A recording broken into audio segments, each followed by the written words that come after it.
نہیں پہنچتے، کیونکہ اس سے بھی کبھی کبھار بہت افیکٹ پڑ جاتا ہے. کبھی کسی نے میٹرکس کیا ہوا سائنس سے، آگے اس کا ایم کام کر لیا، اس نے پورا کامرس بیک گراؤنڈ ہو گیا، آپ نے پہلے ہی اوپر سائنس کا میٹرک لکھ دیا ہے، تو اس کی ایک پرسیپشن بھی بننا شروع ہو جاتی ہے اور چیز بھی رانگ ہے. تو ان چیزوں کا خیال رکھیں. پھر تیسرا بہت امپورٹنٹ کالم ہوتا ہے آپ کا ایکسپیرینس کا. ایکسپیرینس کا ضرور خیال رکھیں. اس کے اندر بھی اسی چیز کو دھیان دیں کہ آپ کا لاسٹ ایکسپیرینس پہلے ہے، سیکنڈ لاسٹ بعد میں، اور تھرڈ لاسٹ اس کے بعد. لیکن کبھی کبھار ہوتا ہے یہ، جو لوگ کافی تجربے کار ہوتے ہیں وہ فیلڈ چینج بھی کر لیتے ہیں، جیسے کہ فارماسیوٹیکل میں تھے پہلے، اس کے بعد بینک میں آ گئے یا اور کوئی بات ہے. تو آپ یہ ضرور دیکھیں کہ آپ کس جاب کے لیے گئے ہیں. اس جو لاسٹ ایکسپیرینس اگر آپ کا اس سے ریلیٹ نہیں ہے اسے لکھیں ضرور، لیکن جو اس سے ریلیٹڈ آپ کا ایکسپیرینس ہے وہ اس کو ضرور شو کریں، تاکہ انٹرویور کو ایک انٹرسٹ پیدا ہو آپ کے لیے کہ یہ جو ہے ہماری ہی فیلڈ کا ہے، ہماری ہی انڈسٹری کا انسان ہے جو یہاں پہ آیا ہے. پھر وہ اس سے ریلیٹڈ آپ سے سوال کرے. کسی آپ بینک میں گئے اور آپ نے فارماسیوٹیکل کا تجربہ لکھا ہوا ہے تو اس کا مین نقصان یہی ہوتا ہے، وہ بولتا ہے یار آپ تو فارماسیوٹیکل کے بندے ہو، ہمارے تو کام کی نہیں ہو. پھر آپ بتاتے ہو میں نے 5 سال پہلے بینک میں بھی جاب کی تھی. پھر وہ اس پہ آ جاتا ہے کہ جو ہے 5 سال پہلے جاب کی تھی، اب تو عرصہ مین ہو گیا، انڈسٹری چینج ہو گئی، اکانومی کو یہ ہو گیا، گورنمنٹ چینج ہو گئی، بیریئرز ہو گئے، یہ آ گیا وہ آ گیا. بہانے اس کے بعد بہت ہوتے ہیں. تو یہ ہے کہ آپ کا ریلیٹڈ ایکسپیرینس لکھا ہوا ہوگا تو اس سے وہ ایک تو یہ موٹیویٹ بھی ہوگا اور آپ سے امپریس بھی ہوگا. ایکسپیرینسز میں بھی اس چیز کا خیال رکھیں.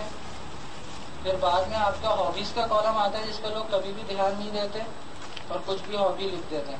اور اس کے نیچے انٹرسٹ کا کالم ہوتا ہے، اس میں بھی کچھ بھی لکھ دیتے ہیں.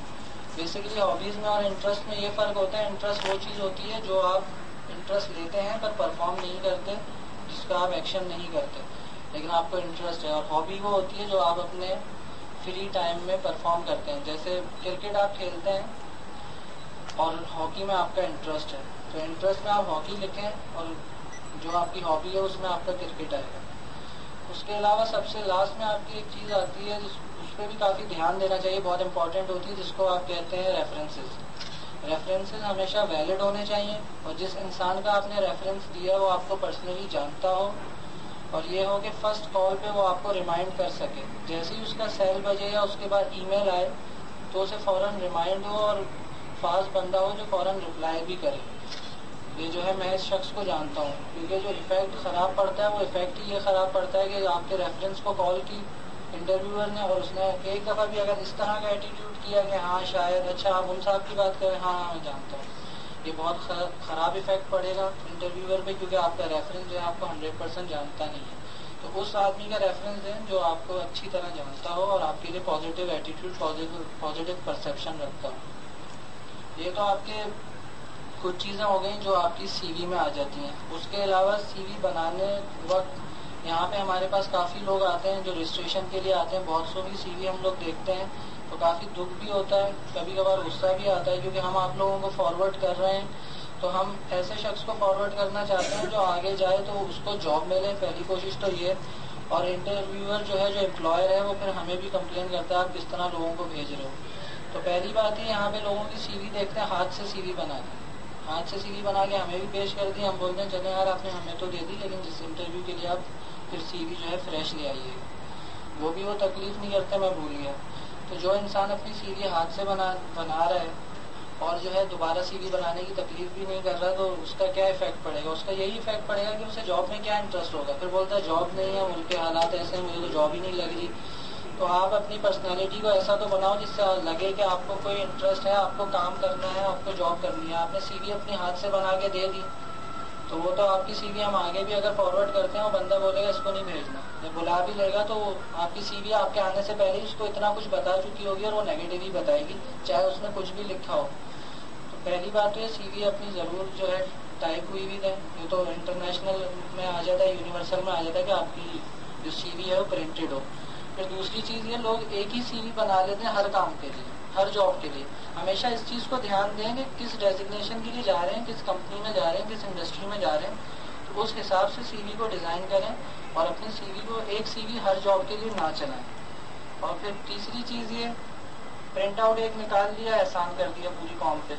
اس کی فوٹو کاپی پہ فوٹو کاپی کرائیں گے، نہ اس کو اپلوڈ کریں گے. اگر آپ کی پرسنالٹی میں یا کوالیفیکیشن میں بھی کوئی چینج آیا اس کو بھی نہیں اپلوڈ کر رہے، نیچے سے پین سے لکھ دیا میں نے ایک اور سرٹیفکیشن کر لی ہے. وہ پین سے ہی اس میں ایڈ کر دیا، یہ غلط ہے. پھر دوسری چیز ہے فوٹو کاپی پہ فوٹو کاپی کرا رہے ہیں. فوٹو کاپی کے پیپر کا مٹیریل بالکل اچھا نہیں ہوتا، پرنٹ کا مٹیریل بالکل اچھا نہیں ہوتا. ہمیشہ ایک نیا اور فریش پرنٹ آؤٹ نکالیں، پھر اپنی سی وی دیں، کیونکہ آپ کے آنے سے پہلے آپ کی سی وی بہت کچھ بتا چکی ہوتی ہے آپ کے بارے میں.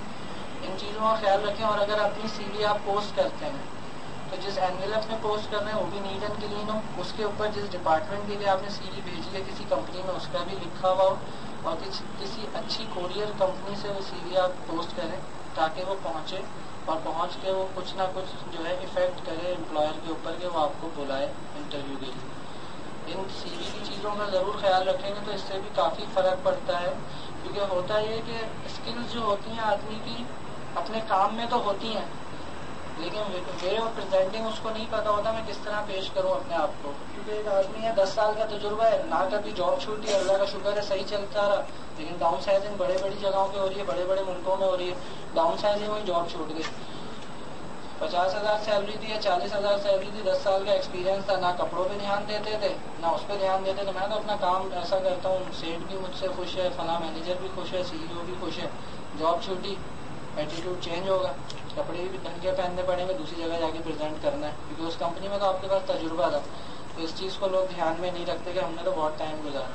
بے شک آپ کا تجربہ آپ کو جاب دلوا سکتا ہے، لیکن جو آپ کو اپنے آپ کو پیش کرنے کا ڈھنگ اگر صحیح نہیں ہے اور وہ انٹرویور اس چیز کو اگر نوٹ کرتا ہے تو اس سے آپ کا کافی نقصان ہو سکتا ہے کہ اچھی جاب آپ کے ہاتھ سے جا سکتی ہے.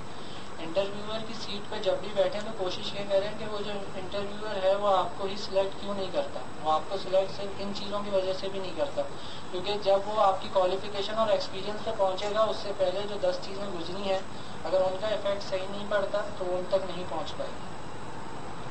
اسی لیے یہاں پہ آپ کو بلایا تھا کہ اسکل ڈیولپمنٹ میں آپ تھوڑی سی اپنی اسکلز انکریز کریں. اسی کے لیے چھوٹا سا ورکشاپ آپ کو دینا تھا. اگر کوئی بھی کنفیوژن ہے، کوئی کوشچن آپ پوچھنا چاہیں تو ضرور پوچھ سکتے ہیں. Thank you.